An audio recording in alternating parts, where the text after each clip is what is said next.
the legendary Starfy. This was a game I'd heard a lot about and said just get it, play through it. I liked it, but I can see why Nintendo hasn't continued this franchise. It is pretty similar to Kirby. Super Mario World, Super Mario Advance 2. I beat Super Mario Advance 2 years ago. And since these got added to Switch Online, I decided to play through it. Super Mario World. It's amazing. It's fantastic. Super Punch Out. Since I beat NES Punch Out, I decided to beat this one. Stunt Race FX. I've always liked this game. It's pretty fun. Mega Man X, one of my all-time favorite games. I just beat this just to replay it because I like it so much. Halo Reach. I liked it. I think it's a bit overhyped, but it's still a quality game. My favorite part was the spaceship, piloting the spaceship. Pokemon Omega Ruby, I do not care for the original Ruby Sapphire. This one's all right. I don't really have any complaints about it. I don't really remember much about it though, but I do like Primal Groudon. He was pretty cool. He broke the game. Final Fantasy Mystic Quest, I have been playing and trying to beat this game forever, and it is very sad because it's a beginner's RPG, but I always lose interest at the volcano. It's just, I don't know what it is. It's just very confusing for me, but I finally got over that hurdle, finally beat this. GoldenEye, another game I have been playing forever. I finally beat the single player. I tried many years ago and got stuck at Control. Finally overcame that this time. Excellent game. Ape Escape. This is a game that I had always wanted to play. It looked amazing. Finally got a copy and loved it. It became one of my all-time favorite games. Rayman Legends. I got this for free as well, and Origins was great, so I jumped into Legends. This was also great. Haunted House. First ever Atari 2600 game I beat. I beat this on Atari 50, and I thought it was great. I had a lot of fun with it. Final Fantasy VII Remake. I got this for Christmas in 2020, and I have been trying to beat it since then. Finally beat it. I love Final Fantasy VII, but the remake just goes on and on and on. I will get Rebirth, though. Theater Rhythm Final Bar Line. I loved this. This is my 2023 game of the year so far. I loved the original Theater Rhythm and Curtain Call, and I had to get this when it was announced. Just magnificent. Doom Eternal. Loved it. Everything about Doom 2016, but kicked up a notch. Fantastic game. Castlevania Portrait of Ruin. This is another game I'd been trying to get a copy of since it released. I don't know why I never got a copy. I finally got a copy this year. Played through it, beat it. Great game. Did not disappoint. Totally recommend it. Marvel vs. Capcom Infinite. I rented this when it was new, and I am fully aware of all the controversies. I thought it was all right. Definitely nowhere near the highs of the previous three games.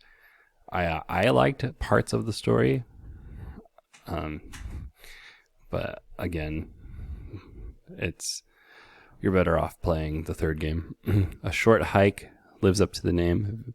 It's short and cute, and I was pleasantly surprised that it didn't have a depressing ending for an indie game. Super Princess Peach, another game I had been trying to get a copy of since it released. Again, finally got a copy. I liked it. There wasn't anything offensive about it. There wasn't anything that great about it, though. But Pikmin, I've been playing this off and on since it released. I was always intimidated by the size of the game. I thought it would take forever to beat. I finally just buckled down and beat it. It looks great. It sounds great. Getting the parts is fun. The combat is atrocious. That kind of brings the game down, but it's still enjoyable. Mario Kart 64. I'm not a big Mario Kart fan, but I do like 64 and 8. Not much else to say there. The Lost Levels, or the original Super Mario Brothers 2, is very challenging, is ridiculous, but I felt I had to beat it, so I beat it. Super Mario Brothers Deluxe. This is basically just Super Mario Brothers on the Game Boy Color. Mario Party 1. I love Mario Party, and I decided to go back and beat this. It felt kind of lame though, because you get the ending no matter if you are the player who becomes the superstar on the final board or not, but I still count it as beaten. Trace Memory. I got this for Christmas in 2005 with my DS, and I bought a new copy this year and finally beat it this year, and I liked it. Again, I think I was just intimidated by what appeared to be a complex game at the time, and that's why I didn't beat it, but I overcame that. Yoshi's Island, Super Mario Advance 3. Again, Yoshi games are just so long and slow paced compared to other platformers. And it's sad because this is a fantastic game, but the pace just kills it for me. Tetris on the NES. I got the ending where the rocket ship takes off.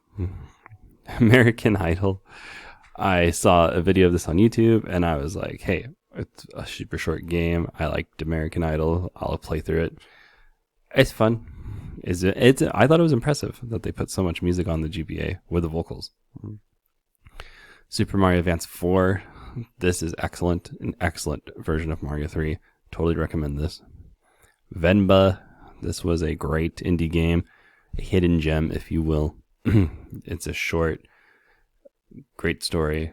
I lived in India for 2 years, so I connected with it more than other people probably would have. Street Fighter 6. Was very excited for this. Did not disappoint. I've beaten arcade with Ryu, Ken, Guile, Cammy, Chun-Li, Luke, and what's her name? Manon. So, have not done the world tour yet, but this is an excellent Street Fighter game. Far better than 5. This is everything I'd wanted from the series since Street Fighter 4. City Connection. This was a game I rented when I was a kid. Could not figure out how to play it. Finally realized what you're supposed to do, so I went back and beat it on the Switch Online. F-Zero. I love the SNES F-Zero. I beat all the cups, and it's just a really great, solid game. Astro's Playroom totally blew me away. I got a PlayStation 5 this year. This is one of the best launch games, tech demo games I've ever played in my life. Phenomenal platformer. Fatal Fury. I have played the arcade version. I have it on the Neo Geo Arcade Archives, and I just wanted to play through the Super Nintendo version. Adventure. This is actually a lot of fun. I like it. Jungle Hunt, also a lot of fun. Very impressive what they can do on the 2600. Castlevania Legends, beat it on the Switch Online. I liked it. I remember growing up hearing bad things about it, but I thought it was fine. I liked it. Kirby Tilt and Tumble, I rented this when it was new and never beat it, so I beat it on the Switch Online. I think it's great. Dodge'em is crazy fast and fun. It does take some time to get good at it, but once you do get good, it's a lot of fun. Yar's Revenge, excellent. I can see why it is so revered and well beloved. It's really good. I liked it a lot. Sword Quest Earthworld, the most ambitious video game project of all time, I would say. If you don't know the history, you should go look it up. But I beat this, and I'm not sure if I'll do Fire, Water, and Air World, but I liked the concept. Was it great on its own? I'd say it's about average, but as a huge concept, I felt like I had to play this for the history and I am glad that I did. Atari 50, the anniversary celebration, since I've been talking about it this whole video. I went through all the timelines. I looked at all the artwork, all the videos, played all the games. I knew hardly anything about Atari. Well, I shouldn't say hardly anything. I knew not much about Atari before I got this, and that's a big reason why I wanted to get this. I wanted to experience the history and become more familiar with Atari, and they made a lot of phenomenal games that I count amongst my favorites. Food Fight, Quantum, Adventure, all excellent games. Street Fighter 2, after playing so much Street Fighter 6, went back to the OG, and I had never gotten the actual endings on this version before. I finally did it with Ryu.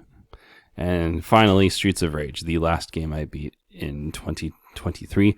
I beat Streets of Rage 2 and 3 last year, so I was like, you know what, I should just go back and beat Streets of Rage 1. And I've got the whole series finished, ready for Sega's revival of Streets of Rage. I love Streets of Rage.